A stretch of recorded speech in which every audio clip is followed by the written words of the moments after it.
नमस्कार दर्शक बंधु, आज दिन जाकर गुरुत्वपूर्ण खबर पर आसतु नजर पकेबा। वीडियो को शेष पर्यंत देखंतु, चैनल को सब्सक्राइब करनियंतु एमिति नुआ नुआ वीडियो देखिया पई।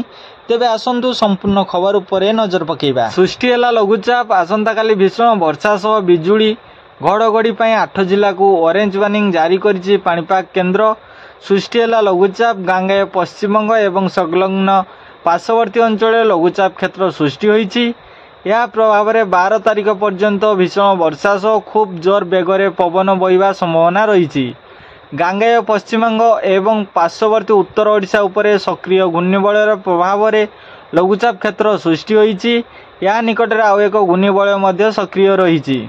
यह धीरे धीरे पश्चिम उत्तर पश्चिम दिगरे झारखंड और उत्तर छत्तीसगढ़ आड़ को गति करिवो। अरब सागर मध्य आउ एक घूर्णिबलय सक्रिय रही।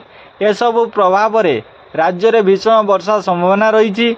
आगामी 24 घंटे भीषण अति भीषण वर्षा पर 4 जिला मयूरभंज, केन्दुझर, सुंदरगढ़, संबलपुर को रेड वार्निंग जारी होइछि। प्रबल अति प्रबल वर्षा पर 9 जिला को येलो वार्निंग जारी होइछि। सेहीपरि आसंता काली भीषण वर्षा सह बिजुली घड़घड़ी 8 जिला को ऑरेंज वार्निंग जारी करिछि पाणीपाग केन्द्र। केन्दुझर, अनुगोल, देवगढ़, संबलपुर, सुंदरगढ़, झारसुगुड़ा, बरगढ़ एवं नुआपड़ा जिला को ऑरेंज वार्निंग जारी होइछि।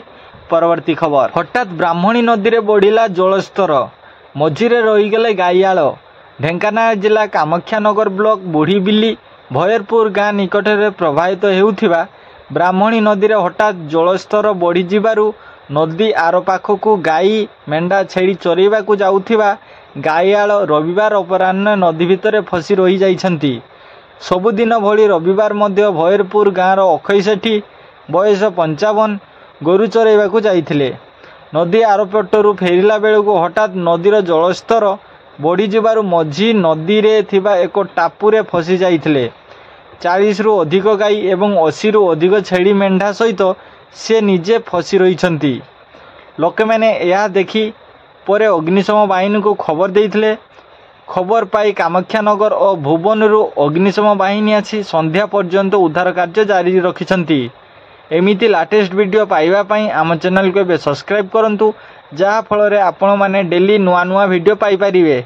तो फ्रेंड्स, एही वीडियोटा को एबे व्हाट्सएप, फेसबुक, ट्विटर माध्यम रे शेयर करंतु।